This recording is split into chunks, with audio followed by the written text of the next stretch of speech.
Aujourd'hui, je me retrouve avec Félix Gauthier. On a déjà parlé, fondateur du Widescape. Salut Félix. Salut Sébastien. Parle-moi de ta machine en détail. Qu'est-ce que c'est exactement? En fait, Widescape, c'est un véhicule, un nouveau véhicule pour profiter de l'hiver.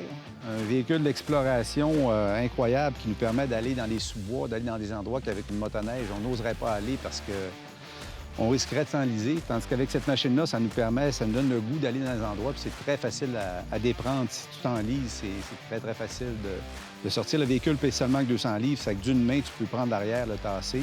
Oh oui, c'est simplement mettre un peu de poids sur le plateau, puis juste avec un petit peu de poids, on change le poids. On donne du gaz, puis ça sort. Ça sort je l'ai fait le test là, pour ça. Moi, je suis pas très fort, puis c'est une machine. C'est vraiment, tu peux rester pris, parce que souvent, c'est vrai qu'en motoneige, on arrive à une place, puis on se dit Tandis qu'avec ça, tu te casses même pas la tête. On donne du gaz, on y va. Puis si on reste pris, bien, c'est pas grave. C'est pas pire que ça. Puis, tout au long du développement de ce véhicule-là, le défi, notre challenge, a été de garder le centre de gravité très bas. C'est vraiment un mix comme de jet ski, de moto. Puis c'est vrai que on tourne pas les poignées comme ça. C'est vraiment une question de transfert de poids qui fait que la machine, ça y va en douceur, finalement. Absolument, absolument. On n'a pas besoin de se battre avec. Puis ce que je remarquais, c'est que, en tout cas, dis-moi si je me trompe, mais la chenille a l'air de la même largeur que le ski avant. Oui, la ski à peu et près. La chenille, ils ont 12 pouces de large. OK.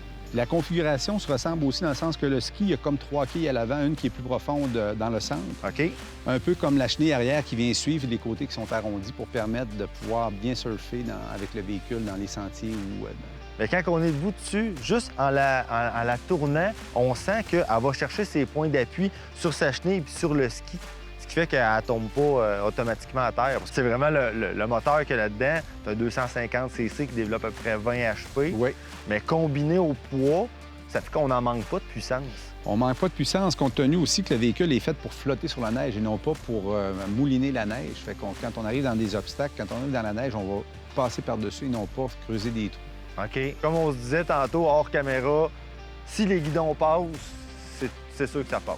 Oui, puis quand ça passe pas, tu as juste à pencher le véhicule, vu qu'il penche bien d'un côté ou l'autre. Fait que là, tu esquives les arbres, puis après ça, tu peux avancer. Ça va y aller pareil. Puis une consommation d'essence digne d'une mobilette. À peu près, très faible. On parle d'à peu près 2 à 3 litres à l'heure.